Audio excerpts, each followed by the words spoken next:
ஐநெறி நூல் அம்மையப்பர் நம் அனைவருக்கும் அருளும் வாழ்க்கை நெறி. இந்நூலில் உள்ள கருத்துக்களை உணர்ந்து பதிவு செய்தவர் ஆசான் மா. செந்தமிழன் அவர்கள். இந்நூல் ஆசான் மாணாக்கர் கூட்டமைவு மற்றும் செம்மை கொள்கை கல்வி மாணவர்களுக்காக நம் ஆசான் விளக்கிய உடல் மனம் உறவு, உணர்ச்சி நெறி மற்றும் வேட்டல் நெறி ஆகிய பாடங்களின் தொகுப்பு. இந்நூலில் உள்ள 16 இயல்களில் 101 மறைமொழிகள் விளக்கப்பட்டு உள்ளன. இந்நூல் ஒலி வடிவத்தில் செம்மை கல்வி யூடியூப் தளத்தில் இயல் வரிசையாக வெளியிடப்பட இருக்கிறது. அவ்வகையில் இந்நூலின் முதல் இயல் மனக்களம். இவ்வியலை இப்போது கேட்கலாம். படிப்பவர் திருமதி நறுவிழி. இவ்வியலில் உள்ள மறைமொழிகளை இசையமைத்து பாடியிருப்பவர் ஆசான் மா. செந்தமிழன். ஐநெறி நூல் இயல் 1. மனக்களம். மறைமொழி 1. ஆக்கை களன் மனனே. மாந்தருக்கு உரிய உடலை ஆக்கை என்கிறோம். அவ்வாறான ஆக்கைக்கு களமாக இருப்பது மனம். மனம் எனும் களத்தில் இருந்துதான் மாந்தருடைய உடலாகிய ஆக்கை வளர்ச்சியடைகிறது, ஆக்கம் பெறுகிறது என்பது அடிப்படை கருத்து. அடுத்த மறைமொழி இதனை விளக்குகிறது. மறைமொழி 2. உற்றறி முதலாய் செவியறி ஈராய் உட்செறிவாக்கி ஆரென வெழுதல் உற்றான் ஆற்றும் ஊழிக்கெழுவே. உற்றறிவு எனப்படுவது முதல் அறிவு.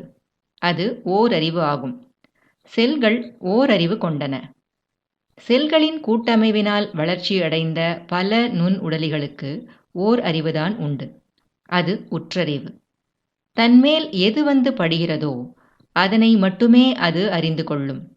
தானாக எதையும் முற்பட்டு அறிந்து கொள்ள அதனால் இயலாது. எது தன்முயற்சி இன்றி தன்மீது படுகிறதோ அதனை மட்டுமே அறிந்து கொள்ளுதல் அதன் இயல்பு. அதுதான் உற்றறிவு. உற்றறிவின் இன்னொரு அடிப்படை தன்மை யாதெனில், அருகே உள்ளவை மட்டும்தான் உற்றறிவாகும். அதாவது, ஒரு நுண்ணுடலி வாழ்ந்து கொண்டிருக்கிறது. அது வாழும் சூழலில் உள்ளவை யாவையோ அவற்றையே அது அறிந்து கொள்ளும். தொலைவில் உள்ளவற்றை அது அறியாது. இது உற்றறிவின் அடிப்படை தன்மை.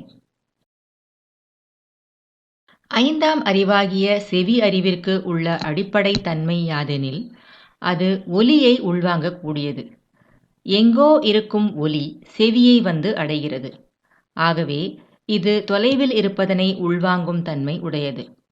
இந்த இரண்டிற்கும் இடையில் 2ஆம் அறிவாக நாக்கும், 3ஆம் அறிவாக மூக்கும், 4ஆம் அறிவாக கண்ணும் உள்ளன. 2ஆம் அறிவாகிய நாக்கு சற்று தொலைவில் இருந்து வருவனவற்றை சுவை என்ற அறிதல் வழியாக உள்வாங்கத்தக்கது. 1ஆம் அறிவு மிக அருகில் இருப்பவற்றை அறிவதாகும். 2ஆம் அறிவு சற்று தொலைவில் இருப்பவற்றை அறிவதாகும். 3ஆம் அறிவாகிய மூக்கு இன்னும் தொலைவில் இருந்து வரும் நாற்றத்தை அறியும். இன்னும் தொலைவில் இருந்து வரும் வெளிச்சத்தை உள்ளிழுப்பது 4ஆம் அறிவாகிய கண். அஃது வானத்தையே நோக்குகிறது. 5ஆம் அறிவாகிய செவி கண்ணால் கூட காண இயலாத தொலைவில் இருந்து வரும் ஒலியை உள்வாங்கத்தக்கது. இவ்வாறு அறிவு வளர்ச்சியடைய தொலைவிற்கு செல்லுதல் இயல்பாக இருக்கிறது. தொலைவில் இருப்பவற்றை ஈர்த்தல்தான் அறிவின் வளர்ச்சி என்று இதனை ஒரு கொள்கையாகவே விளங்கிக் கொள்ள வேண்டும். மறைமொழி: உற்றறி முதலாய் செவியறி ஈராய் உட்செறிவாக்கி ஆரென வெழுதல் உற்றான் ஆற்றும் ஊழிக்கெழுவே என்கிறது. 1 முதல் 5 அறிவு வரையிலான அறிவில் பெற்ற யாவற்றையும் உள்ளே செறிவாக்கி என்று இதற்கு பொருள். அப்படி செறிவாக்கி 6ஆம் அறிவு என்ற எழுதல் உற்றான் ஆற்றும் ஊழிக்கெழு. உற்றான் எனப்படுபவன் இறைவன். எப்படி முயற்சியின்றி வந்து சேர்வது உற்றறிவாகிறதோ அதுபோல இறைவன் முயற்சியின்றி வந்து சேர்பவன். எப்படி மிக அருகில் இருப்பதுதான் உற்றறிவு என்று அறிந்து கொள்ளப்படுகிறதோ அதுபோல இறைவன் மிக மிக அருகில்தான் இருக்கிறான். ஆயினும் அவனே வந்து உற்றால்தான் அவனை அறிந்து கொள்ள இயலும். ஆகவேதான் அவன் உற்றான் எனப்படுகிறான். உற்றார் உறவினர் என்று கூறும் வழக்கமும் உள்ளது. உறவினர் ஒரு வகை, உற்றார் இன்னொரு வகை. உற்றார் எனப்படுபவர் மிக நெருக்கமாக இருப்போர் என்றாகும். உற்றல் எனப்படுவதே மிக நெருக்கமாக இருந்து கொண்டு வந்தடைதல், முயற்சியின்றி வந்தடைதல் என்ற பொருளைக் கொண்டது என விளங்கிக் கொள்க. உற்றான் என்று இருக்கும் இறைவன் ஊழிக்கெழுவினை ஆற்றுகிறான் என்று மறைமொழி கூறுகிறது. ஊழிக்கெழு எனும் கருத்தை விளக்குவோம். ஊழிக்கெழு. ஊழி என்ற சொல் அழிவு, ஆக்கம் இரண்டையும் ஒருங்கே கொண்டது. அழிவனவற்றை அழித்து ஆக்கம் பெறத்தக்கனவற்றை எல்லாம் ஆக்கமாக்குதல் ஊழியின் இயல்பு. கெழு என்பது மிகுதியான, நன்கு மேலெழுந்த என்று பொருள் தரும். செம்மை நிறம், நிறைவு ஆகியனவும் கெழு ஆகும். ஊழிக்கெழு எனப்படுவது ஆக்கத்தை அழிவிலிருந்து மேலெழச் செய்யும் தன்மை என்றாகும். 1ஆம் அறிவு முதல் 5ஆம் அறிவு வரையில் உற்றறிவாக இருக்கும் யாவற்றையும் ஊழியில் புகுத்தி அவற்றை உட்செறிவாக்கி பெறப்பட்ட யாவற்றையும் ஊழிக்கு உட்படுத்துகிறான் உற்றான் ஆகிய இறைவன். எவையெல்லாம் அழிய வேண்டுமோ அவற்றையெல்லாம் அழித்து எவை ஆக்கம் பெற வேண்டுமோ அவற்றை ஆக்கமாக்குகிறான். இதுதான் உற்றான் ஆற்றும் ஊழிக்கெழு. இதுதான் 6ஆம் அறிவாகிய மனம் வெளிப்படுவதற்கு உரிய மந்திரம். இதனை இன்னும் கொஞ்சம் விளக்க வேண்டும். அப்பொழுதுதான் இது நடைமுறையாக உங்களுக்கு புரியும். மனம் என்ற 6ஆம் அறிவு 1ஆம் அறிவு முதல் 5ஆம் வரையிலான அறிவு நிலைகளை உள்ளடக்கி அவற்றிற்கு அடுத்ததாக வளர்வது. மனம் மட்டுமல்ல, ஒவ்வொரு அறிவு வளர்ச்சியும் அப்படிப்பட்டதுதான். ஒன்றறிவதுவே உற்றறிவதுவே, இரண்டறிவதுவே அதனொடு நாக்கே, மூவறிவதுவே அவற்றொடு மூக்கே, நான்கறிவதுவே அவற்றொடு கண்ணே, ஐந்தறிவதுவே அவற்றொடு செவியே, ஆறறிவதுவே அவற்றொடு மனனே, நேரிதின் உணர்ந்தோர் நெறிப்படுத்தினரே என்பது தொல்காப்பிய மந்திரம். அதாவது 1ஆம் அறிவு உற்றறிவு, அதனோடு நாக்கு சேர்வதுதான் 2ஆம் அறிவு. நாக்கு மட்டும் 2ஆம் அறிவு அல்ல. ஏனெனில் நாக்கினுடைய அடிப்படையே உற்றறிவுதானே. மேலே வந்து படுவனவற்றை அறிந்து கொள்ளுதல், அதுதான் நாக்கின் அடிப்படையான இயல்பு. அது 1ஆம் அறிவு. அந்த 1ஆம் அறிவு இருக்கிறது. அதனோடு 2ஆம் அறிவு வளர்கிறது. இந்த 2ஓடு 3 வளர்கிறது. 3ஓடு 4, 4ஓடு 5, 5ஓடு 6 வளர்கிறது என்பதுதான் தொல்காப்பிய மந்திரம். இதனையெல்லாம் கற்று தேர இயலாது. இதனை ஆய்வு செய்து அறிந்து கொள்ள இயலாது. இறைவனிடமிருந்து நேரடியாக உணர்ந்தோர்தாம் வெளிப்படுத்த முடியும். ஏனெனில் இந்த அறிவு வளர்ச்சி நிகழ்வதற்கு புவியில் பல 100 கோடி ஆண்டுகள் ஆயின. பல 100 கோடி ஆண்டுகளாக நிகழ்ந்தவற்றை ஒரு மறைமொழியில் செறிவாக கூறுதல் என்பது மாந்த அறிவிற்கு அப்பாற்பட்டது. அது எந்த ஆய்வுகளுக்கும் உட்படாத அடங்கா தன்மை கொண்ட மெய்யறிவு. இதனால்தான் இதனை தொல்காப்பியர் நேரடியாக உணர்ந்தவர்கள் இந்த நெறியை வகுத்து இருக்கிறார்கள் என்று கூறினார். நமது இந்த மறைமொழி உற்றறி முதலாய் செவியறி ஈராய் உட்செறிவாக்கி ஆரென வெழுதல் உற்றான் ஆற்றும் ஊழிக்கெழுவே என்கிறது. இதன் வழியே 1 முதல் 5 வரையிலான எல்லா அறிவு தன்மைகளையும் அவ்வறிவு கொண்டிருக்கும் செய்திகளையும் உட்செறிவாக்குதல் வலியுறுத்தப்படுகிறது. உட்செறிவாக்குதல் இன்றியமையாதது. எவற்றையெல்லாம் இந்த அறிவு நிலைகள் பெற்றனவோ அவற்றையெல்லாம் அப்படியே விடுத்து விடாமல் எல்லாவற்றையும் உள்ளே வைத்து செறிவாக்குதல் அது. இப்படி செறிவாக்கும் பொழுது ஓர் ஊழி நிகழ்கிறது. எல்லாவற்றையும் அடுத்த நிலைக்கு எடுத்துச் செல்ல வேண்டாம். எவையெல்லாம் அழிய வேண்டுமோ அவற்றையெல்லாம் அழித்து அந்த அழிவிலிருந்து எவற்றையெல்லாம் ஆக்கமாக கொள்ள வேண்டுமோ அவற்றை மட்டும் கொள்ள வேண்டும் என்பது அந்த ஊழியின் கருத்து. அந்த ஊழியிலிருந்து ஒன்று வெளிப்படுகிறது. அதுதான் மனம். 1ஆம் அறிவிற்குரிய உயிரினம் பல 100 கோடி ஆண்டுகளுக்கு முன்பிருந்தது. அது எவற்றையெல்லாம் அறிவாக பெற்றதோ அவை யாவுமே இன்று ஒவ்வொருவருடைய மனத்திலும் இருக்கின்றன. அவ்வாறு 2, 3, 4, 5 ஆகிய எல்லா அறிவு நிலைகளும் பல பல கோடி ஆண்டுகளாக பெற்ற எல்லா கருத்துகளும் ஒவ்வொருவர் மனத்திலும் இருக்கின்றன. அந்த மனம் தாம் பெற்றவற்றை அப்படியே வைத்திருப்பதில்லை. மாறாக பெற்றவற்றை ஊழிக்கு உட்படுத்துகிறது. பொருந்தாதவற்றை அழிக்கிறது, பொருந்துவனவற்றை ஆக்கமாக்குகிறது. ஒரு சான்று கூற வேண்டுமென்றால், 2ஆம் அறிவாகிய நாக்கு விலங்குகளின் கழிவிலிருந்து தோன்றும் புழுக்களை கூட சுவையாக அறிந்து உண்ணத்தக்கது. அவ்வாறான பல உயிரினம் 2 அறிவோடு இன்றும் இருக்கிறது. இந்த அறிதலும் மாந்தரது மனக்களத்தின் உள்ளேதான் இருக்கிறது. மாந்த நிலைக்கு பொருத்தமற்றது என்று மனக்களம் அவ்வாறான உணவு வழக்கத்தை ஊழிக்கு உட்படுத்தி அழிக்கிறது.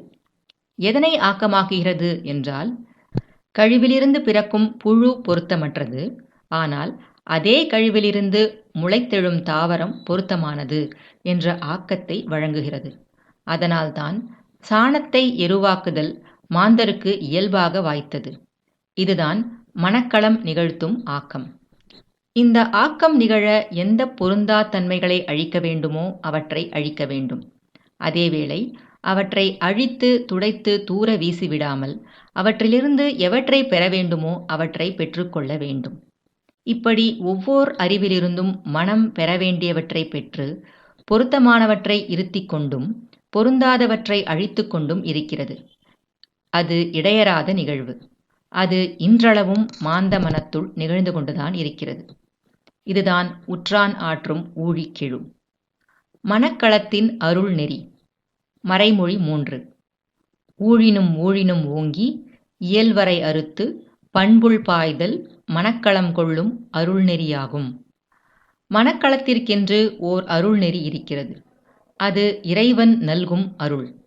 அது யாதெனில், ஊழினும் ஊழினும் ஓங்கி இயல்வரை அறுத்தல். முன்னர் கூறிய மனத்துள் நிகழும் ஊழி ஓங்கி ஓங்கி எழுந்து இயல்வரையை அறுத்து பண்புள் பாய்தல் கூறப்படுகிறது. ஊழில் ஓங்கி ஓங்கி தனது இயல்பின் எல்லையை அது அறுத்து விடுகிறது. இயல்பு எல்லை அறுத்தல் என்றால் என்ன? மிக எளிமையான சான்று கூறுகிறேன். 2000 ஆண்டுகளுக்கு முன்பு வாழ்ந்த மனிதர்களுக்கு இயல்பு எல்லை எவ்வாறு இருந்ததோ அவ்வாறு இன்று இல்லை. அன்றிருந்த கருவிகள் வேறு, இன்றிருக்கும் கருவிகள் வேறு. அன்று பயணித்த தொலைவு வேறு, இன்று பயணிக்கும் தொலைவு வேறு. இயல்பான வாழ்க்கை நடைமுறைகள் என்றாலும் கூட அன்றைவிட இன்றைய வாழ்க்கை நடைமுறையின் இயல்புகள் வளர்ச்சியடைந்திருக்கின்றன. நான் இயல்பானவற்றை கூறுகிறேன், சிதைவுகளை பற்றி கூறவில்லை.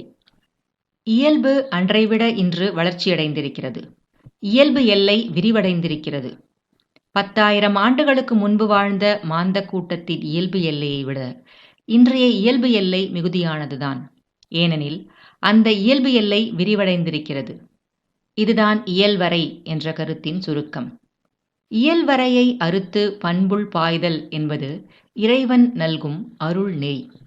ஒருவர் தன்னுடைய 10வது அகவையில் இயல்பு வரை எவ்வாறு கொண்டிருந்தாரோ அப்படி 30ஆம் அகவையில் இல்லை. 60ஆம் அகவையில் அவரது இயல்பு வரை மாற்றமடைந்திருக்கிறது. இது யாவருக்கும் நிகழ்வது. இறை அருளால் பண்புள் பாய்தல் என்பது தனக்கு என்ன இயல்பு வரையோ அதில் அடங்காமல் அந்த இயல்பு வரையை அறுத்துவிட்டு பண்பாகிய சிவநிலைக்குள் பாய்ந்து விடுதல். பண்பாகிய சிவநிலைக்குள் பாய்தல் எனப்படுவது எந்த தற்காப்பும் அற்றது அல்லது தன்னுடைய இருத்தலை பற்றி அக்கறையற்றது. அது ஒப்படைப்பு நிலை. ஏனெனில் இயல்பு எனப்படுவது இருத்தலை தக்கவைப்பது. இருத்தலை தக்க வைத்துக் கொள்வதற்காக எவற்றையெல்லாம் ஓர் உயிரினம் வினைப்படுத்துகிறதோ அவையெல்லாமே இயல்புகள். இருத்தலை பற்றிய அக்கறையே இல்லாமல் சிவத்தை நோக்கி பாய்தல்தான் பண்பு நோக்கி பாய்தல். இருத்தலுக்கு மாறாக புறம்பாக செய்யும் தீவினைகள் சீர்கேடுகளை கற்பனை கூட செய்துவிடாதீர்கள்.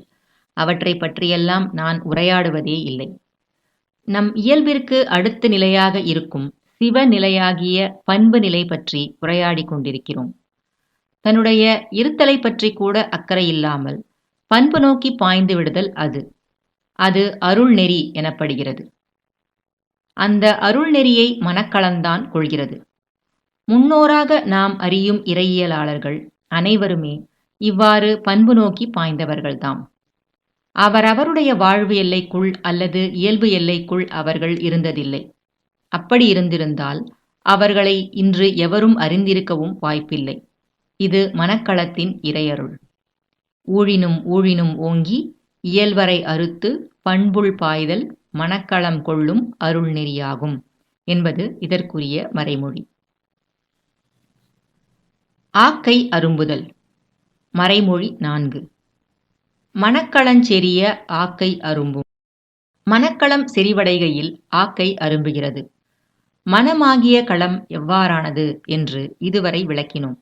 அது 1 முதல் 5 வரையிலானவற்றை உட்செறிவாக்கி ஊழியை நிகழ்த்தி ஆக்கத்தை மேலெடுத்துச் செல்வது. மனக்களம் அருள் பெறும் தன்மையில் இருக்கிறது. இவ்வாறான மனக்களம் செறிவடைகையில் ஆக்கை அரும்பும். அதனால்தான் மனித உடலாகிய ஆக்கை அரும்புகிறது. இதிலிருந்துதான் அது அரும்பு விடுகிறது. மனக்களம் செறிவாகவில்லை என்றால் ஆக்கை அரும்பாது. முதலில் மனக்களம் செறிய வேண்டும். அதன் பிறகுதான் ஆக்கை அரும்பும். அப்படி மனக்களம் செறிவடையாமல் அது சீர்கேடாக பற்றாக்குறையாக இருக்கிறது என்றால் மாந்த ஆக்கை சிதையும் என்பது அதன் உட்கருத்து. ஆக்கை அரும்புகிறது என்றால் என்ன பொருள்? எப்பொழுதுமே அது அரும்பும் நிலையில் இருக்கிறது என்று பொருள். இயல்பாக அது அவ்வாறு இருக்கிறது என்றால் அவ்வாக்கைக்கு உரியவர் மனக்களம் செறிவாக உள்ளது என்று பொருள். அரும்புதல் என்றால் ஒன்று புதிதாக வெளிப்படுதல். மலர்களில் அரும்பு என்று கூறப்படுகிறது. அது புதிய வெளிப்பாட்டின் ஒரு நிலை. ஆக்கை அரும்புதல் என்பது ஒவ்வொரு நாளும் புத்துணர்ச்சியுடன் இருத்தல். அகவைக்குரிய முதிர்ச்சி உறுப்புகளில் வளராது அல்லது தோன்றாது என்பது இதற்கு பொருளல்ல. மொத்தமாக ஆக்கை புத்துணர்ச்சியுடன் மட்டுமே இருத்தல் மனச்செறிவினால் நிகழ்வது. போவன போயின, பிறப்பன பிறந்தன என்று உடல் அரும்பிக் கொண்டே இருக்கும். அதற்கு அடிப்படை மனக்களத்தின் செறிவு. ஆக்கையின் போக்கு மனத்தால் அமைவது. மறைமொழி 5. ஆக்கை போக்கு மனத்தான் அமையும். ஆக்கையின் போக்கு மனத்தால் அமையும். ஆக்கை எவ்வாறு வளர்ச்சியடைய வேண்டும், எழுச்சியடைய வேண்டும், அல்லது எங்கெல்லாம் தாழ்ச்சியடைய வேண்டும், தணிய வேண்டும், எங்கு நோயுற வேண்டும், எப்பொழுது எழ வேண்டும் என்பன யாவுமே அதன் போக்குள் இருப்பன. அப்போக்கு மனத்தால் அமைவது. மனக்களம் எவ்வாறு வழி நடத்துகிறதோ அவ்வாறு ஆக்கையின் போக்கு அமையும். இதுதான் இயல்பான நெறி. மனம் ஆக்கையின் போக்கை வகுத்து கொடுத்து விடுகிறது. அந்த போக்கில் நோயும் இருக்கும், நலமும் இருக்கும், தாழ்ச்சியும் இருக்கும், எழுச்சியும் இருக்கும், ஓய்வு இருக்கும், இளைப்பாறுதல் இருக்கும், உழைப்பு இருக்கும், பொருந்துவன இருக்கும், பொருந்தாதன இருக்கும். இவை எல்லாம் மனத்தால் அமைவதுதான் போக்காக இருக்க வேண்டும். அவ்வாறான போக்குகளை மனக்களம் தனக்குள் கொண்டிருக்கிறது. சாரமான கருத்து என்னவென்றால், ஆக்கை எப்படி இருக்க வேண்டும் என்பதனை மனம்தான் இறுதி செய்கிறது. மனம்தான் அந்த போக்கினை தன்னிடம் வைத்திருக்கிறது. இதுதான் அடிப்படையான கருத்து. மனதின் ஆழ்வினை. மறைமொழி 6. அரி செறி அடர்வு அழிவினை ஏவ அழிவினுட்சாரம் ஆக்கமாதல் மனவாழ்வினையே. மனதின் ஆழ்வினை என்பது என்ன என்று இந்த மறைமொழி கூறுகிறது. அரிசெறி எனப்படுவது அறிவின் செறிவு. நன்கு விளங்கிக் கொள்ளுங்கள். முன்பு மனக்களத்தின் செறிவு கூறப்பட்டது. அதுதான் ஆக்கையை அரும்பச் செய்வது. மனக்களம் செறிவடைந்தால் ஆக்கை அரும்பும். இப்பொழுது அறிவின் செறிவு அடர்ந்து போதல் கூறப்படுகிறது. அறிந்து கொண்டவை எல்லாம் செறிவாகி அடர்ந்தால் அது அழிவினையை ஏவிவிடும் என்பது கருத்து. அந்த ஓரறிவு முதல் 5 வரையில் ஆனவற்றையே மீண்டும் நோக்குவோம். ஓரறிவு தன்மீது பட்டவற்றை அறிந்து கொண்டது. ஈரறிவு சற்று தொலைவிலிருந்து வருவனவற்றை அறிந்து கொண்டது. ஈரறிவு நிலையில் மூக்கில்லை, கண்ணில்லை, செவியில்லை. எது தனக்கு உணவோ அதனை நாக்கு உள்வாங்கிக் கொண்டது. அவ்வாறு தான் எதனை உள்வாங்கினோம் என்று கூட அதற்கு தெரியாது. அந்த உணவின் வடிவம் என்ன என்றே அதற்கு தெரியாது. அதற்கு கண்ணில்லை, அதன் மனம் எப்படிப்பட்டது, நாற்றம் எப்படிப்பட்டது என்றே தெரியாது. அதற்கு மூக்கில்லை. இப்படி தனக்கு இது உணவு என்றால் அதனுடைய வண்ணம் என்ன, வடிவம் என்ன, நாற்றம் என்ன என்று கூட அறிந்து கொள்ளா நிலையில் ஈரறிவு உயிரினத்திற்கு அது உணவாகிறது. இது அறிவுதான். இந்த அறிவினை அப்படியே செறிவாக்கிக் கொண்டிருந்தால் தனக்கு என்ன வேண்டுமோ அதன் தன்மைகளை கூட அறிந்து கொள்ளாமல் அல்லது அதன் தன்மைகளை பற்றி கூட அக்கறை இல்லாமல் நான் உட்கொள்வேன் என்று நாவாகிய இரண்டாம் அறிவு நிலையில் இருத்தல் அறிசெறி அடர்ந்த நிலை. அறிவு செறிந்து அடர்த்தியாகிவிட்டால் அது அழிவினையை ஏவும். ஒன்றாம் அறிவு உற்றறிவு. தன் உடல் மீது படும்பொழுது எது பொருத்தமானதோ அதனை ஒன்றாம் அறிவு உயிரினம் உள்வாங்கியது. இது அறிவு. இவ்வறிவினை செறிவாக்கி தன் உடலுக்கு எதெல்லாம் கிளர்ச்சி தருகிறதோ அல்லது தன் உடலுக்கு எதெல்லாம் சிலிர்ப்பு தருகிறதோ அவ்வாறான செயல்களில் இருப்பது அழிவை ஏவும். எது பொருத்தமானதோ அதனை மனக்களத்தின் ஊழி பகுத்து அருளும். இது ஆக்கம், இது அழிவு என்று மனக்கள ஊழி தெளிவாக்கும்.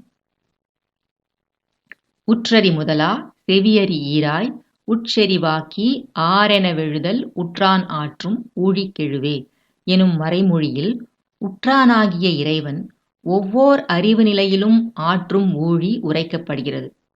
முந்தைய அறிவு நிலைகளின் செறிவினை கொள்ள வேண்டும்.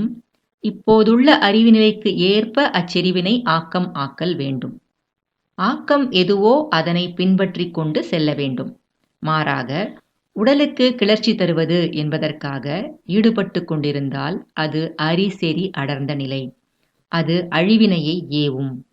3, 4, 5 ஆகிய எல்லா அறிவு நிலைகளுக்குமே இது பொருந்தும். அறிவு செறிந்த அடர்த்தி மனக்களத்திற்கு ஒவ்வாதது. அதில் ஊழி ஏவப்படவில்லை. ஆகவே அது அழிவை தரும். ஊழி எனப்படுவது அழிப்பதல்ல, பொருந்தாதனவற்றை அழித்து பொருத்தமானவற்றை ஆக்கமுறச் செய்தல்தான் ஊழி. அறிசெறி அடர்ந்த நிலை என்பது அழிவினை ஏவக்கூடியது. மாந்தரின் மிக பெரும் பகுதியினர் இன்று வெவ்வேறு உடல் தொல்லைகள் பெற்று இந்த அழிவினைக்கு ஆட்பட்டதற்கு அடிப்படையே அறிசெறி அடர்ந்த நிலைதான்.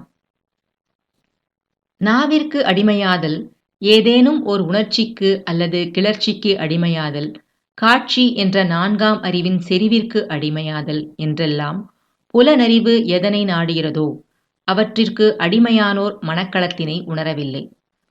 அவ்வாறானோருக்கு ஆக்கை நிறைவாக அமையவும் இல்லை. அழிவினுட்சாரம் ஆக்கமாதல் மனவாழ்வினையே. அறிசெறி அடர்ந்த நிலையில் அழிவு நிகழ்ந்து விடுகிறது. அப்படி நிகழும்போது மனக்களம் வினையாற்றுகிறது. அழிவிற்கு உட்பட்டவர் மனக்களத்தால் வாழ்வதற்கு முற்படுகிறார் என்றால் அறிவின் மனதின் ஆழ்நிலை என்ன செய்யும்? ஏற்கனவே நேர்ந்த அழிவுகள் யாவற்றின் உட்சாரத்தையும் எடுத்துக்கொள்ளும். அந்த சாரத்திலிருந்து ஆக்கத்தை அது நிகழ்த்தும். அது மனதின் ஆழ்நிலையில் நிகழும் வினை. அப்படித்தான் அழிந்தவர்கள் மீட்கப்படுகிறார்கள். சீர்கெட்டவர்கள் மீண்டும் சீரமைக்கப்படுகிறார்கள். ஆனால் அதற்கு என்ன வேண்டும்? அதற்கு மனதின் அடிப்படையிலான வாழ்க்கை வேண்டும். மீண்டும் அறிசெறி அடர்ந்த நிலையில் இருந்தால் அழிவு மட்டும்தான் இருக்கும், மீட்பு இருக்காது. இது கருத்து. இசைதல் எனும் நெறி. மறைமொழி 7. இசைவே மனத்தொடு ஆக்கை புணரும் நெறி. மனமும் ஆக்கையும் புணர்வதற்கு உரிய நெறி இசைதல் ஆகும். புணர்ச்சி எனப்படுவது இரு வேறு கூறுகள் தம்முள் சேர்ந்து ஆக்கத்தை நிகழ்த்துதல். மனத்தோடு ஆக்கை புணரும் நெறி இசைவு. மனமும் ஆக்கையும் இசையுடன் இருந்தால் அவை இரண்டும் புணர்ந்து கொண்டிருக்கும். மனம் எதனை வலியுறுத்துகிறதோ அதற்கு ஆக்கை இசைய வேண்டும். அதுதான் கருத்து. இது ஏன் கூறப்படுகிறது? அறிசெறி அடர்த்திக்கு சென்று விடாதீர் எனும் எச்சரிப்பு இது. எந்த அறிசெறி அடர்வுக்கும் ஆட்படாமல் மனக்களத்தோடு ஆக்கையை இசையச் செய்வீர். மனமும் ஆக்கையும் புணர்ந்து கொண்டே இருக்கட்டும் என்று மறைமொழி கூறுகிறது. அடுத்த மறைமொழி இசைவு என்றால் என்ன என்று தெளிவுபடுத்துகிறது. மறைமொழி 8. இசைதல் ஆவது ஆக்க மிகுதி, அழிவைத் துடையும் மனவிசை போக்கின் மாற்றரும் தன்மை. ஆக்கத்தின் மிகுதியினால் அழிவினை துடைத்து ஒழிப்பதே இசைதல் ஆகும். இது மனவிசை கொண்டுள்ள போக்கின் மாற்றமிலா அரும் தன்மை ஆகும். மனவிசை என்பது நுட்பச் சொல். மனவிசை போக்கு கொண்டுள்ள மாற்றரும் தன்மை யாதெனில் ஆக்க மிகுதி அழிவை துடைத்தொழிக்கும் என்பதுதான். மனதிற்கு விசை உண்டு. விசையின் ஒரு தொகுப்புதான் மனம். மனம் எனப்படுவதே விசைதான். ஆகாயமே மனம் என்று கூறியிருக்கிறோம். ஆகாயம் எனப்படுவதே விசையின் ஒரு வெளிப்பாடுதான். அது இந்த தலைப்பிற்கு பொருத்தமற்றது. ஆயினும் என்னுடைய அண்டவியல் மாணாக்கருக்காக கூறுகிறேன். விசையின் ஒரு தொகை நிலைதான் மனம். ஆதியையும் அந்தத்தையும் ஒருங்கே கட்டி வைப்பது விசை. மாந்தருக்கு உரிய சிந்தை களத்தின் ஆதி அந்தத்தின் கட்டமைவே மனம். சிந்தை வரம்பிலி ஆகும். அஃது எம்பெருமான் சிவமாகிய மூலத்தின் கருத்துக்களம். சிந்தையாகிய அக்களத்தில் மாந்தருக்கு உரிய ஒரு கட்டமைவின் ஆதி அந்தம் ஆகியவற்றை ஓர் ஒருங்காக கட்டும் விசைதான் மனம். பேரண்டத்தின் வரம்பிலா கொள்கைகளில் எவை மாந்தர்தம் அறிதலுக்கும் உணர்தலுக்கும் உரியனவோ அவற்றின் ஆதிப்புள்ளியும் இறுதிப் புள்ளியும் ஒன்றை ஒன்று புணர்ந்தவாறு உள்ளன. மனம் ஓர் அந்தாதித் தொகை. அதில் எதுவும் முற்றாக முடிவதில்லை. எதுவும் புத்தம் புதிதாக தொடங்குவதில்லை. ஒன்றன் நிறைவில் மற்றொன்று முகிழ்க்கிறது. இதுவே முடிவு என அறுதியிட்டு எதனையும் உணரவோ புரிந்து கொள்ளவோ இயலாது. ஏனெனில் ஆதி அந்தம் ஆகியன ஒன்றுடன் ஒன்று பிணைவில் இருக்கின்றன. விசை கொள்கை இதுவேதான். ஆற்றலின் ஆதி அந்தம் ஆகிய இரு நிலைகளையும் பிணைத்து வைப்பதே விசை ஆகும். ஆகவேதான் மனவிசை என்கிறோம். மனவிசை போக்கின் மாற்றுதற்கு அரிய தன்மை என்னவெனில் ஆக்க மிகுதியினால் அழிவை துடைத்தொழித்து விடுவது. இது என்ன? இதுவே இசைதல். சுருக்கமாக இசைதல் என்பது ஆக்க மிகுதியைக் கொண்டு அழிவை துடைப்பது. மனவிசையின் இத்தன்மை மாற்றமில்லாதது. எக்காலமும் என் நிலையும் இது நிலையானது. ஆகவேதான் மனவிசையின் இத்தன்மை மாற்றரும் தன்மை எனப்படுகிறது. விசை இல்லாமல் இது நிகழாது. விசைதான் அழிவை துடைத்தழிக்கும். அதன் காலமே வேறு. ஒன்று அழிக்கப்பட வேண்டும் என்றால் கற்பனைக்கு அப்பாற்பட்ட காலத்தில் அதன் அழிவு தொடங்கிவிடும். அது நிகழ்ந்து கொண்டே இருக்கும். அதனை தடுக்கவே இயலாது.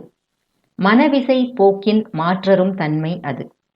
ஏன் அழிக்கப்படுகிறது என்றால் ஆக்கத்திற்காக அழிக்கப்படுகிறது. இதுதான் இசைதல் எனப்படுவது. இசைதல் என்றால் என்ன? ஆக்க மிகுதி அழிவை துடைதல். இசை எனும் சொல் மிக இன்றியமையாதது. அதுதான் அடுத்தடுத்த மறைமொழிகளில் வழிகாட்டப் போகிறது. அதனால் இது இவ்வளவு அழுத்தி கூறப்படுகிறது. நெறி உணர்த்தும் இசை. மறைமொழி 9. ஒலி இசையாதல் ஓரறி உயிர்க்கும் நெறியுணர்த்தும் சிவத்துப் பேரருள். ஒலி எங்கும் இருக்கிறது. அஃது எல்லா உயிரினத்திற்கும் இசையாவதில்லை. மாந்தர்க்கு மட்டும் இசையாகிறது. ஒரு குயில் கூவுகிறது. அது இசைத்தன்மையுடன் இருக்கிறது. ஆனால் அதனை அக்குயில் அறியாது. மரத்திலிருந்து அதனை கேட்டுக்கொண்டிருக்கும் பல்லியும் பாம்பும் காகமும் அஃது இசை என அறியா. மாந்தர்க்கு மட்டும்தான் அதில் இசைத்தன்மை இருக்கிறது என அறியும் நுட்பம் வழங்கப்பட்டிருக்கிறது. ஓரறிவு கொண்ட உயிருக்கும் நெறியை உணர்த்தும் சிவத்துப் பேரருளாக ஒலி இசையாவது இருக்கிறது. ஓரறிவு கொண்ட உயிரினம் ஒரு நெறியை உணர்ந்து கொள்கிறது. தன் மீது படுபவற்றில் தனக்கு இசைவானவற்றை மட்டும்தான் உள்ளே இழுக்க வேண்டும் என்பது அந்நெறி. இசைவு என்றால் என்ன? எது ஆக்கம் தருமோ அதற்கு உரிய அழிவிற்கு வினைப்படுதல் இசைவு. அது முந்தைய மறைமொழியில் விளக்கப்பட்டது. ஒரு நுண்ணுடலி இருக்கிறது. அதற்கு ஓரறிவுதான் இருக்கிறது. அது தனக்கு எது ஆக்கம் தருமோ அதனை மட்டுமே உள்வாங்கி சிதைத்து உணவாக்க வேண்டும். இல்லையெனில் அஃது அழிந்து போகும். இது எப்படி நிகழ்கிறது என்றால் அந்த நுண்ணுடலிக்கு ஒலி இசைவு என்ற நுட்பத்தை வழங்கிவிடுகிறது. அதனால்தான் அது உணர்கிறது. இது தனக்கு பொருத்தமானது, இது பொருத்தமற்றது என்பதனை அது உணர்கிறது அல்லவா? அது இசை வழியாக நிகழ்கிறது. இசை என்றால் பாடுதல், கருவி இசைத்தல் என புரிந்து கொள்ளக்கூடாது. இசைவு என்ற கொள்கை எல்லா உயிரினத்திற்கும் இறைவனால் வழங்கப்பட்டிருக்கிறது. இது ஒலியிலிருந்து வெளிப்படுகிறது என்று ஏன் கூறுகிறோம்? ஒவ்வொரு உயிரினமும் சூழலில் உள்ள ஒலி அதிர்வுகளை உள்வாங்கித்தான் தனக்குரிய அறிவினை பெறுகின்றது. குறிப்பாக நுண்ணுடலிகள் ஒலி அதிர்வின் வழியாக மட்டுமே சூழலை உணர்கின்றன. ஒலி அதிர்வு இசைவாக இருந்தால் அது பொருத்தமானது, இசைவில்லை என்றால் பொருத்தமற்றது என்று அவை அறிந்து கொள்கின்றன. தாவரங்கள் ஒலி அதிர்வு வழியாகத்தான் சூழலில் உள்ளவற்றை உள்வாங்குகின்றன. இவ்வாறு தனக்கு பொருத்தமான ஒலியதிர்வு இருக்கிறது என்று அத்தாவரம் அறிந்து கொள்ளுதலே ஒலியில் இசைதல் ஆகும். அதுதான் ஒலி இசையாதல். ஒலியின் அதிர்வு ஒவ்வொரு உயிரினத்திற்கும் இசைவாக உணர்த்தப்படுகிறது. ஒலி தனக்குள் கற்றை கற்றையாக அதிர்வினை கொண்டிருக்கிறது. அந்த அதிர்வு கற்றைகள் உயிரினத்திற்கு ஏற்ப இசைவாகின்றன. இதற்கு சிறந்த சான்று வௌவால்கள். ஒலி அதிர்வு வழியே தம்முடைய மிக நுட்பமான செயல்பாடுகளை, நடவடிக்கைகளை அவை அமைத்துக் கொள்கின்றன. ஒரு சூழலில் உள்ள ஒலி தனக்குள் பல அதிர்வு கற்றைகளை கொண்டிருக்கிறது. அதே சூழலில் சிட்டுக்குருவி இருக்கிறது, காகம் இருக்கிறது, பருந்து இருக்கிறது, பட்டாம்பூச்சிகள் இருக்கின்றன. அவற்றிற்கு உணர்த்தப்படாத கருத்துகள், செய்திகள் ஒரு வௌவாலுக்கு உணர்த்தப்படுகின்றன. வௌவாலுக்கு உணர்த்தப்படும் ஒலி அதிர்வு, இசைவு கருத்துகள் பட்டாம்பூச்சிக்கு உணர்த்தப்படுவது இல்லை என்பது போல, பட்டாம்பூச்சி எவற்றை பெறுகிறதோ அதனை வௌவாலும் பிற உயிரினமும் பெறுவதில்லை. ஒலி அதிர்வுகளின் வழியாகத்தான் ஒவ்வொரு உயிரினமும் வழிநடத்தப்படுகிறது என்பதனை மிக நன்றாக புரிந்து கொள்ளுங்கள். இது மிக இன்றியமையாத இறைவனது படைப்பொழுங்கு. ஒலி அதிர்வுதான் உணர்தலுக்கு இறைவனது வழிமுறை. ஒலி அதிர்வுதான் உணர்தலுக்கு உயிரினங்களுக்கு உரிய வழிமுறை. அதாவது ஒலி அதிர்வுகள் வழியாக இறைவன் தன் கருத்துக்களை உணர்த்துகிறான். அந்த ஒலி அதிர்வு வழியாகத்தான் உயிரினம் இறைவன் உணர்த்துபவற்றை பெற வேண்டும். ஒலிக் கொள்கை இறைவனுக்கும் உயிரினத்திற்குமான உறவு அமைக்கிறது.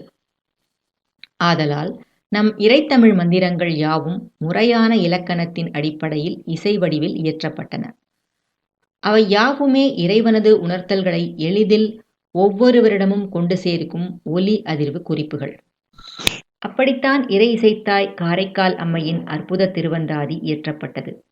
திருவாசகம், தேவாரப் பாடல்கள் இயற்றப்பட்டன. ஒலி அதிர்வு வழியாகத்தான் இசைவு என்ற கொள்கை ஒவ்வொரு உயிரினத்திற்கும் வாய்க்கிறது.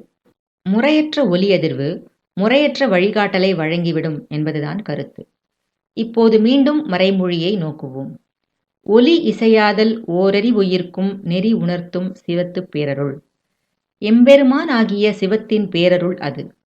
அவன் ஓரறிவு கொண்ட உயிரினத்திற்கு கூட ஒலி அதிர்வுகளை இசைவாக்கி அந்த ஓரறிவு உயிரினம் எதனை உட்கொள்ள வேண்டும், எதை உட்கொள்ளக்கூடாது என்று வழிநடத்தி கொண்டிருக்கிறான்.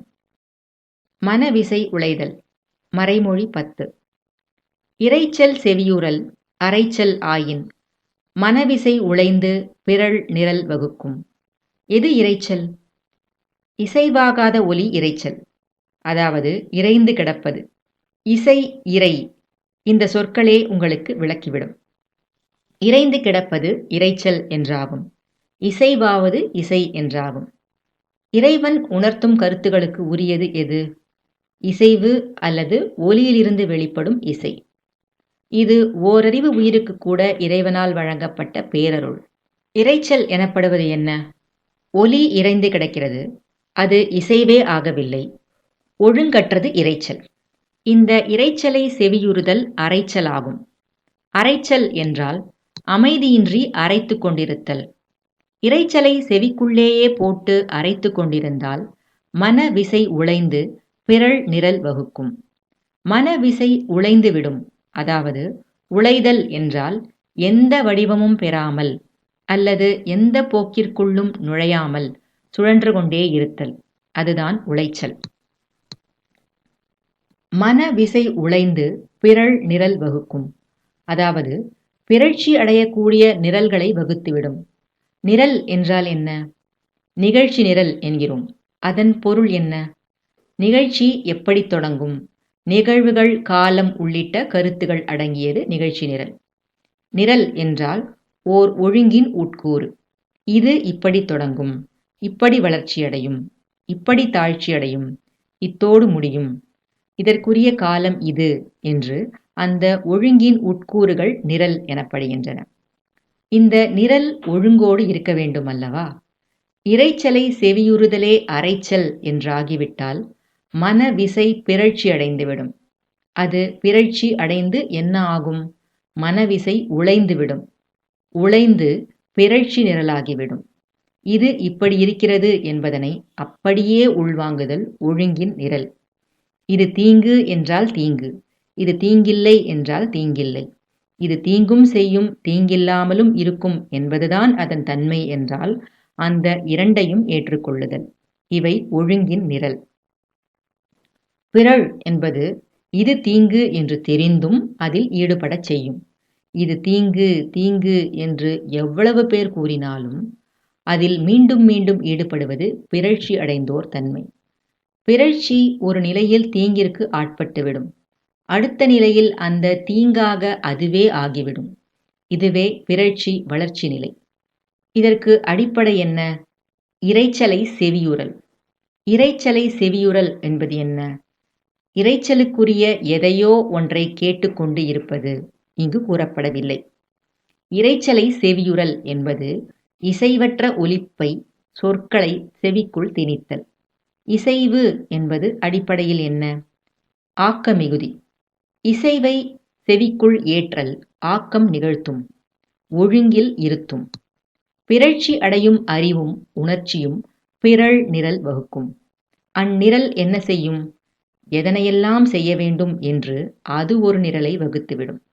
இதை செய்ய வேண்டும், இப்படி செய்ய வேண்டும், இதற்கு அடுத்து இது நிகழும், அதற்கு அப்படி செய்ய வேண்டும் என்று ஒரு நிரலை வகுத்துவிடும். தான் பிறழ்ச்சியோடு இருப்பதை அது உணராது. ஏனென்றால் அது இரைச்சலை செவியுற்று இறைவன் உணர்த்துபவற்றில் இருந்து முற்று முழுதாக விலகிப் போனது. இசைவு ஆக்கத்திற்கு உரியது. இசைவின் மீது நாட்டம் இருக்கிறது. மனதிற்கும் ஆக்கைக்குமான இசைவுதான் இன்றியமையாதது என இருந்தால் ஆக்க மிகுதியில் ஈடுபடுதல் இயல்பு. அந்நிலையில் எம்பெருமான் அவ்விசைவின் வழியாகவே வழிகாட்டல் வழங்கிக் கொண்டே இருப்பான். வாழ்க்கை இன்பமாக இருக்கும். மாறாக இரைச்சலை செவியுறல் அரைச்சல் என்று ஆகிவிட்டால் அதற்கு அடுத்த நிலை என்ன? மனவிசையே உழைந்துவிடும். மனவிசை என்பது ஓர் அற்புதமான பேரருள். ஓரிடத்தில் இருந்து கொண்டே பேரண்டத்தின் ஒரு மூலை எவ்வாறானது, ஒரு மூலையிலுள்ள விண்மீன்கள் எவ்வாறானவை, அணுக்கள் எவ்வாறானவை என்று உணரத்தக்க பேரருள் மனவிசை. இரைச்சலை செவிக்குள் அனுப்பிக்கொண்டே இருந்தால், ஒழுங்கு கேடுகளை உள்வாங்கிக் கொண்டே இருந்தால் மனவிசையே உழைந்துவிடும். அந்நிலையில் காப்பரன் என்று எதுவுமே இருக்காது. இதனை எளிமைப்படுத்தி கூற வேண்டும் என்றால் ஆக்கத்திற்கு மாறான எண்ணங்களில் மூழ்கி கிடத்தல் என்று கூற வேண்டும். இரைச்சல் எனப்படுவது ஒலி வடிவம்தான். எண்ணம் எனப்படுவதுமே ஒலி அதிர்வுதான். ஓர் எண்ணம் உங்களுக்கு எழுகிறது என்றால் அது ஒலியின் அதிர்வுதான். ஒலி அதிர்வு இல்லாமல் எண்ணம், நினைவு, கற்பனை எதுவுமே இல்லை. உணர்தலும் ஒலி அதிர்வின் வெளிப்பாடுதான். அதாவது உணர்வு ஒலி அதிர்வின் வழியாகத்தான் உயிரினத்திற்கு கிட்டுகிறது. மறைமொழி 11. செல்லும் நடுங்கும் இசையிலி மனத்துள் எழும் இரைச்சலினால். இசையிலி எனும் இசை இல்லாத மனத்துள் எழும் இரைச்சலால் உடலில் உள்ள ஒவ்வொரு செல்லும் நடுங்கிக் கொண்டிருக்கும். மனம் இசைவுடன் இருக்கிறது என்றால் அந்த உடலின் செல்கள் பூத்துக்கொண்டே இருக்கும். அவ்வாறான மனம் கொண்டோர் ஆக்கையே அரும்பிக் கொண்டிருக்கும். எவ்வளவு உணர்ச்சிகள் இருந்தாலும், அவ்வுணர்ச்சிகளில் பதட்டம் இருந்தாலும், இசைவு மனதிற்குள் இருந்தால் செல்கள் அரும்பிக் கொண்டே இருக்கும். செல் கட்டமைவு தான் சிதைந்து அடுத்த செல் கட்டமைவை பிறக்கச் செய்யும். இது இடையறாத நிகழ்வு. செல் நடுக்கம் என்பது என்னவென எளிமைப்படுத்தி கூறுகிறேன். இதனை இப்படியே கணக்காக கொள்ளக்கூடாது. 3 நொடிகளில் ஒரு செல் கட்டமைவு புத்தாக்கம் பெறுகிறது. ஒன்று சிதைந்து இன்னொன்று வருகிறது என வைத்துக்கொள்வோம். செல் நடுக்கம் இருப்பின் சிதைவும் பிறப்பும் 1½ நொடிகளில் அல்லது 2 நொடிகளில் நிகழ்ந்துவிடும். இதற்கு என்ன பொருள் தெரியுமா? செல்கள் போதிய வளர்ச்சியும் முதிர்ச்சியும் இல்லாமலேயே அழிந்து போய் அடுத்த செல்கள் வரும். அடுத்து வரும் செல்களும் போதிய வளர்ச்சி முதிர்ச்சி இருக்காது. ஒரு நிலைக்கு பிறகு உடலுக்கு பொருந்தாத செல்கள் வளர்ச்சியடைந்து கொண்டே இருக்கும். அவை கட்டிகளாகும், புடைப்பாகும். அவை வளர்ச்சியடையும், ஆங்காங்கு தேங்கும். உடல் தோற்றமே பொலிவிழந்து போகும். செரிமானம் கெட்டுப்போகும். படிப்படியாக எல்லாமே கெட்டுப்போகும். செல் நடுக்கம் இடையறாமல் இருந்தால் உறக்கமே இருக்காது. ஆழ்ந்த உறக்கம் இல்லை என்றால் எல்லா கேடுகளும் வந்துவிடும். எதிலும் உண்மையாக ஈடுபட இயலாது. எதையாவது செய்து கொண்டிருக்கலாம். அது ஒரு வினையாகவும் இருக்காது, செயலாகவும் இருக்காது. செல் நடுக்கம் ஏன் வருகிறது? இசையிலி மனத்தினால் வருகிறது. மாண்பொடு வாழும் நெறி. மறைமொழி 12. இசை நுகர்ந்து இசைவுடன் இருத்தல் வசையில் மாண்பொடு வாழும் நெறி. வசையில்லாத மாண்போடு வாழ வேண்டும் என்று விரும்புபவர்கள் இசையை நுகர்ந்து இசையுடன் இருங்கள், அதுதான் நெறி. இசையை நுகர்ந்து இசையுடன் இருத்தல் என்றால் என்ன? இசை எனும் கலை வடிவம் இருக்கிறது. அது இறைவனுக்கும் ஒரு மாந்த மனத்திற்குமான உறவு. இறைவன் தன்னை உணர்த்துவதே ஒலி அதிர்வின் இசைவின் வழியாகத்தான். இறைவனால் ஒரு கருத்து உணர்த்தப்படுகிறது என்றால் அந்த கருத்தை உள்வாங்கும் ஒருவர் எந்த அளவிற்கு உணர்ச்சிகளுக்கு ஆட்படாமல் இசையுடன் இருக்க இயலுமோ அந்த அளவு இருந்தால்தான் உள்வாங்க இயலும். இசைவு இசைவு இசைவு என்று மட்டுமே இருந்தால்தான் இறைவன் உணர்த்தும் கருத்துக்களை பெற இயலும். இசைவிலி மனம் கொண்டவர்களால் எக்கருத்தையும் உள்வாங்க இயலாது. இதுதான் உண்மையில் தவம் எனப்படுவது. தவம் என்பது வருத்திக் கொள்ளுதல் அல்ல, தனிமைப்பட்டிருத்தல் அல்ல. இறைவன் கொள்கைகளை வழங்கிக் கொண்டே இருக்கிறான். அவனது வழங்கல்களை பெறத்தக்க வகையில் மனக்களம் ஆக்கை ஆகியன இசையுடன் இருக்க வேண்டும் என்ற வேட்டல்தான் தவம். புறத்தே என்ன இருந்தாலும், எவ்வளவு பதட்டம் இருந்தாலும், எவ்வளவு சீர்கேடு இருந்தாலும் அகத்துள் இசைவு மட்டுமே கொண்டிருந்தால் இறைவனது வழிகாட்டல்கள் கிடைத்து கொண்டே இருக்கும். இப்பொழுது நாம் இசை என்ற கலைக்கு வருகிறோம். இசை என்ற கலை என்ன கூறுகிறது? ஒலி அதிர்வுகளை அது ஒழுங்குகளுடன் கூடிய நிரலாக்கி வைத்திருக்கிறது. நம் மரபிசை ஒலி அதிர்வுகளை ஒழுங்கிற்குரிய நிரல்களாக வைத்திருக்கிறது. அதனால்தான் இறைவனை இசையாக துதிக்கும் வழக்கம் நம் மரபில் இவ்வளவு ஆழமாக இருக்கிறது. எனக்கு இது வேண்டும், அது வேண்டும் என்று கேட்பதல்ல நம் மரபு. எம்பெருமானது கொள்கைகளை மனத்தால் உள்வாங்கும் பேரருளை பெற்றது நம் மரபு. அத்தகைமை கொண்ட மனக்களத்தின் இசைவினை இசை எனும் கலை வழியே அமைத்து அருளியது நம் மரபு. ஆழ்ந்த பேரண்ட கருத்துகள், இறைவனது ஆழ்ந்த பல்வேறு நிலைகள், அந்த நிலைகளுக்கும் ஒரு மனிதருக்குமான உறவு ஆகியன பன்முறையில் பாடப்படுவனவாக இன்றும் நம் கைகளில் இருக்கின்றன. அதனால்தான் அவையெல்லாம் மந்திரங்கள் எனப்படுகின்றன. அவை ஏன் இசை வடிவில் பாடப்பட்டன? மக்களிடம் அவை எளிதாக சென்று சேரும் என்பதற்காகவா? இல்லை, அதற்கு மட்டுமில்லை. மனக்களத்திற்குரிய ஒழுங்குகளோடு சொற்கள் கோர்க்கப்பட்டு அதற்குரிய நிரலாக இசை அமைக்கப்பட்டது. அதுதான் பண்ணிசை. பண் என்பது பண்படுதலை குறிப்பதுதான். இச்சொற்களை பாருங்கள். ஒன்று இசை, அது இசையுடன் இருத்தலை குறிக்கிறது. இன்னொன்று பண், இது பண்படுதல் ஆகும். இவற்றின் சேர்க்கை பண்ணிசை ஆகிறது. பண்பட்ட இசை இது. எவ்வளவு அற்புதமான சொற்கள் இவை! பண்பட்ட ஒன்று எழுதப்படுகிறது, அது இசைவாக இசைக்கப்படுகிறது. இதனை விட இந்த மாந்த கூட்டத்தை வழிநடத்துவதற்கு எளிய வழி என்ன இருக்கிறது? இதுதான் பண்படுத்தும், இதுதான் உனக்கு இசைவதரும் என்று அச்சொற்களிலேயே மந்திரத்தை பொதித்தவர்கள் நம் முன்னோர். உண்மையில் இச்சொற்களை நல்கியவனே இறைவன்தான். இறைவன் உணர்த்தியவற்றை தாம் பெற்று பண் எழுதினர், இசை அமைத்தனர். இறைவனே பண்படச் சொல்கிறான், இறைவனே பண்ணாக இருக்கச் சொல்கிறான், பண்ணாக இயற்றப்பட்டவற்றை பாடச் சொல்கிறான், இறைவனே இசைக்கச் சொல்கிறான், இறைவனே தன்னை இசையாக வெளிப்படுத்தி இருக்கிறான். இதனால்தான் இசை மிக மிக இன்றியமையாதது ஆகிறது. மீண்டும் அந்த மறைமொழியை நோக்குவோம். இசை நுகர்ந்து இசையுடன் இருத்தல் வசையில் மாண்பொடு வாழும் நெறி. வசையில்லாத மாண்பொடு வாழ வேண்டும். ஏனென்றால் இசை என்ற கலையை நுகர்ந்து இசைவோடு இருக்க வேண்டும்.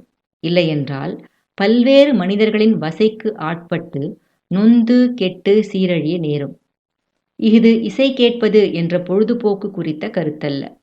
நன்றாக விளங்கிக் கொள்ளுங்கள். மறைமொழி என்ன கூறுகிறது? இசை நுகர்ந்து இசையுடன் இருத்தல். இசையை நுகர்ந்து கொள், நீ இசையுடன் இரு. எது இசையோ அதனை உன் செவிகள் கேட்கட்டும். இரைச்சலை கேட்காதிரு.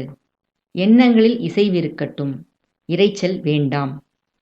நீ பிறழ்ச்சி அடைந்து சிதைந்து போவாய்.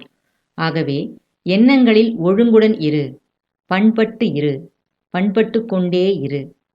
இசை என்ற கலையை நுகர்ந்து கொண்டே இரு, அதனை புறந்தள்ளி விடாதே.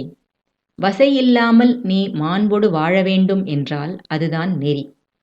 மாண்போடு இரு. உனக்கு மாண்போடு வாழ்வதற்கான பேரருளை இறைவன் வழங்கியிருக்கிறான். அதற்குரிய மறைக்கருத்துகள் உனக்கு வழங்கப்படுகின்றன, விளக்கப்படுகின்றன. ஆயிரக்கணக்கான பன்னிசை பாக்கள் இயற்றப்பட்டிருக்கின்றன. இப்பொழுது அவை பாடவும் படுகின்றன. உனக்கு என்ன குறை? நாம் உணர்ந்து இயற்றிய ஊழி நூலில் ஊழியின் பேரழிவு, பெருந்துயரம், மீட்டுருவாக்கம் ஆகிய 3 நிலைகளில் மீட்டுருவாக்கத்திற்கு உரிய முதல் படிநிலையாக இசைதான் வலியுறுத்தப்பட்டிருக்கிறது. இசை எனப்படுவது பாடலை கேட்பதல்ல. இசை எனப்படுவது இறைவன் உணர்த்தும் வழிகாட்டல்களை அப்படியே பெறுவதற்குரிய மனத்தினையும் ஆக்கையையும் பெற்றிருக்கும் தன்மை. அதனை இழந்துவிட்டு பெறுவதற்கு இங்கு எதுவுமே இல்லை. ஆனால் அதனை தவிர மற்றவைதாம் எனக்கு தேவை என்று கருதுவோரை இறைவனே காக்கப் போவதில்லை. இசை நுகர்ந்து இசையுடன் இருப்பவர்களை மாண்புடன் வாழச் செய்பவன் இறைவனே. அவ்வாறு இறைவன் வகுத்த நெறிமுறைகளில் வாழ்ந்து மாண்போடு வாழ்க்கை போக்கினை வகுத்துக் கொள்க. முதல் இயல் நிறைவுற்றது. இந்த இயலில் உள்ள மறைமொழிகளை இப்பொழுது இசை வடிவில் கேட்கலாம்.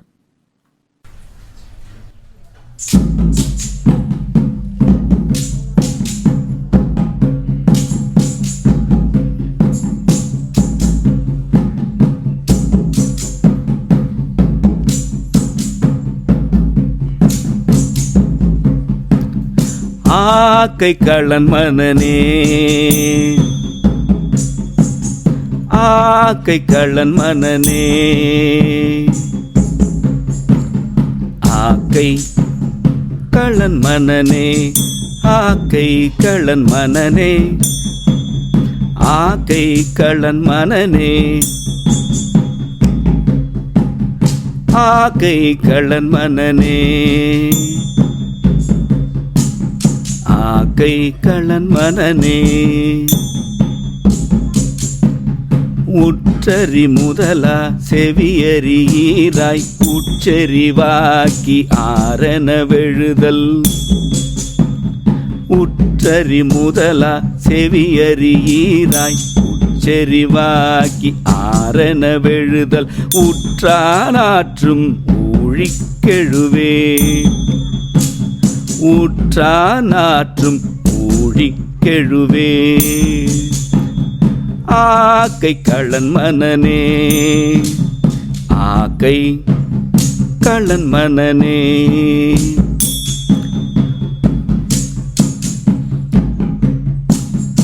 ஊழினும் ஊழினும் ஓங்கி இயல் வரையறுத்து,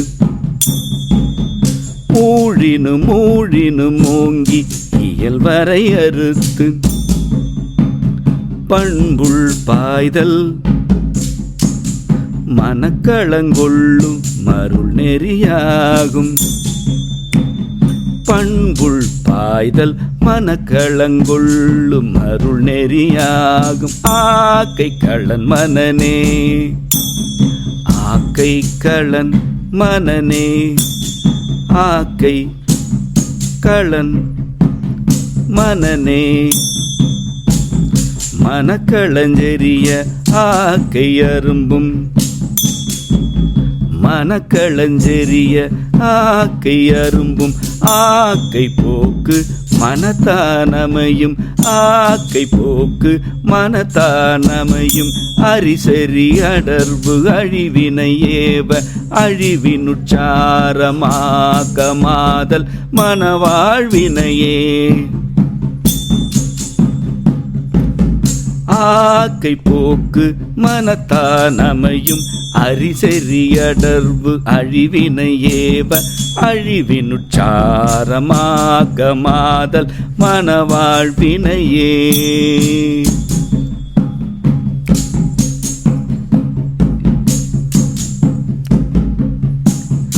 இசைவே இசைவே இசைவே மனத்தோடு ஆக்கை புணரும் நெறி. இசைவே மனத்தோடு ஆக்கை புணரும் நெறி. இசைவே இசைவே இசைவே புணு இசைவே மனத்தோடு ஆக்கை புணரும் நெறி. இசைதலாவது ஆக்க மிகுதி அழிவை துடையும். இசைதலாவது ஆக்க மிகுதி அழிவை துடையும். மனவிசை போக்கின் மாற்றருந்தன்மை. மனவிசை போக்கின் மாற்றருந்தன்மை. இசைவே இசைவே மனத்தோடு ஆக்கை புணரும் நெறி. இசைதலாவது ஆக்க மிகுதி அழிவை துடையும். மனவிசை போக்கின் மாற்றருந்தன்மை. ஒலி இசையாதல் ஓரறிவுயிர்க்கும். ஒலி இசையாதல் ஓரறிவுயிர்க்கும். நெறி உணர்த்து நெறி உணர்த்து சிவத்து பேரருள். சிவத்து பேரருள். ஒலி இசையாதல் ஓரறிவுயிர்க்கும். நெறியுணர்த்து சிவத்து பேரருள். இறைச்சல் செவியுறல் அரைச்சலாயின் மனவிசை உழைந்து பிறழ் நிரல் வகுக்கும். இறைச்சல் செவியுறல் அரைச்சலாயின் மனவிசை உழைந்து பிறழ் நிரல் வகுக்கும். செல்லும் நடுங்கும் இசையிலி மனத்துள்ளெழும் இறைச்சலினால். செல்லும் நடுங்கும் இசையிலி மனத்துள்ளெழும் இறைச்சலினால்.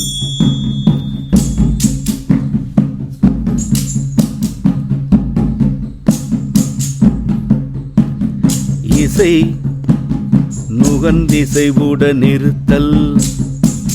இசை இசை இசை நுகர்ந்திசைவுடன் இருத்தல். வசையில் மாண்போடு வாழும் நெறி. வசையில் மாண்போடு வாழும் நெறி. ஆக்கங்கோடல் நெறி புகுந் நெறி.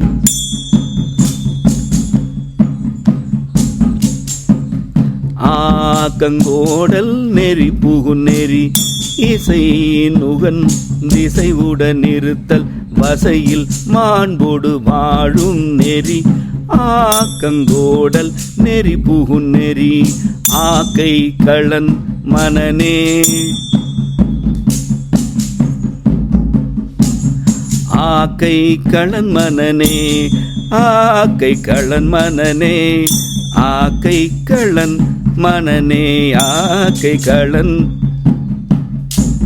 மனனே.